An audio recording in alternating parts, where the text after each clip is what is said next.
आज आपण पाहतोय महालक्ष्मी सरस ही आमच्या बचत गटांना उपलब्ध करून दिलेली बाजारपेठ आहे। कारण इतकं चांगलं दर्जेदार काम, दर्जेदार उत्पादनं ही महिलांनी तयार करायची, पण बाजारपेठेच्या बाबतीत मात्र त्या स्पर्धा करू शकत नाहीत। त्यामुळे चांगली उत्पादनं असून देखील उचित बाजार आणि त्यामुळे उचित ग्राहक न मिळाल्यामुळे कुठेतरी या उत्पादनांचा पाहिजे त्या प्रमाणात फायदा होत नव्हता।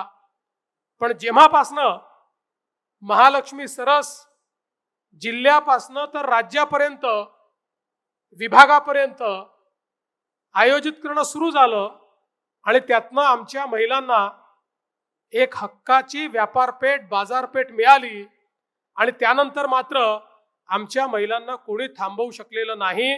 आणि दरवेळेस मी इथे येतो, इतक्या नवनवीन प्रकारच्या वस्तू मला पाहायला मिळतात आणि मला तर अतिशय आनंद झाला की आमच्या अगदी सर्वसामान्य महिलांपासनं तर ज्यांनी फूड टेक्नॉलॉजीची डिग्री घेतली आहे अशा महिलांपर्यंत आता बचत गटाच्या माध्यमातून केवळ दर्जेदार उत्पादनं नाही, त्याचं उत्तम पॅकिंग आणि पॅकिंगवर त्याच्यात कुठले पदार्थ वापरले आहेत, त्याची न्यूट्रिशनल व्हॅल्यू काय आहे, त्याचा काय फायदा होणार आहे, अशा सगळ्या गोष्टी प्रोफेशनली नमूद केलेल्या आपल्याला पाहायला मिळतात।